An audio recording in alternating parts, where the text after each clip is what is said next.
De Brito nilaro ang lineup ng Alas, may favorite, Don Macandili na Bash, Gemma Bella Arriba ang depensa.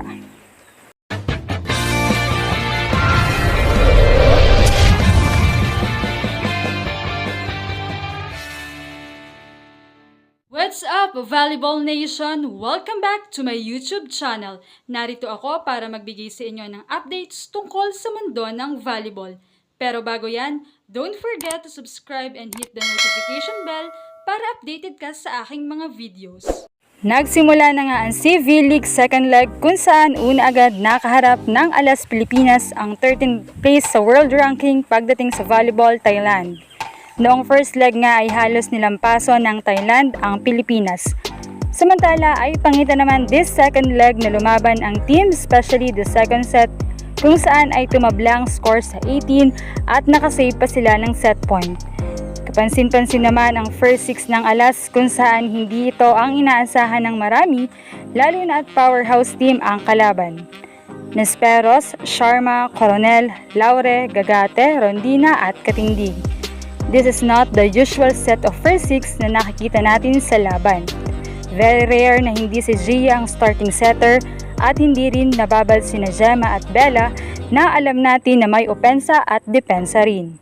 Saka lamang ipinapasok ang mga OZ first 6 kapag lamang at tambak na ang Alas. Even Solomon na very effective ay binabangko lamang din. Ika nga ng mga fans ay nilalaro na lamang ni Coach De Brito ang mga players. Kapag nagdi-deliver, inilalabas, kapag nagkakalat, binababad. Napansin din ang inconsistency ni Don Macandili at tamad na paghabol sa bola. Sana lang daw ay si Jen Nerva muna ang ibinabad at dito na napapansin nang ipasok muli sa second set si Gemma at Bella kung saan bahagya nilang winalis ang depensa sa likod at mas mahusay pa nga raw magdignoan si Gemma at Bella kay Don Macandili. Kaya rin nga nagkaroon ng run sa second set at nakahabol ang Alas. Ang take naman dito ka Volleyball Nation, since maaaring nasa acceptance stage agad ang Alas dahil sa ngayon ay hindi pa rin nila kakayanin ang powerhouse team na ito, so maybe itinago na muna nila ang game plan nila para sa Team Vietnam at Indonesia na may potensyal na matalo nila. Especially Indonesia nga na natalo nila ng first leg habang nakadikit at nakaisang set naman sila sa Vietnam. Well, nakita naman natin na pilit lumalaban ng team. Pero hindi maiiwasan ng fans. Napapansin din talaga na may favoritism sa team, especially kay Ea Laure na palaging present sa lineup at saka sa first 6. Well, magtiwala na lang naman tayo sa desisyon ng coaches.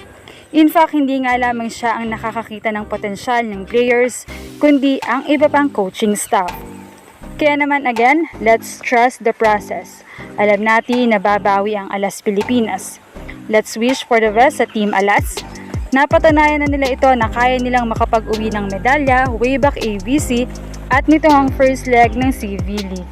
Patuloy lamang ang suporta sa ating Alas Pilipinas dahil ito ang kailangan nila, lalo tigit nga ay wala sila dito sa Pilipinas upang maglaro kundi nasa ibang bansa.